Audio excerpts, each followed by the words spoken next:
Hi everyone, my name is Rishad. Today is the 2nd of June 2024. I'll be going over my weekly option chain analysis for the upcoming expiry on the 7th for Tesla. Well, the expiry is on the 6th, but for the week ending the 7th.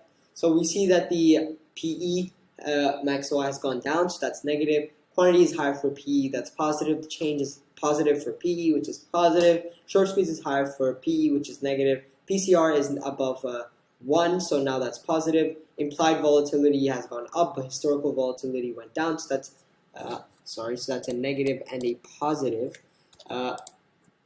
RSI went down, which is negative. No divergence, still negative. ADX went down, again negative.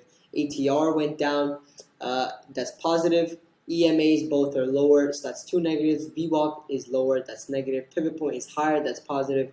Doji is still indecisive, so that's a neutral. Overall, the new support is 170. Previous weeks was 175.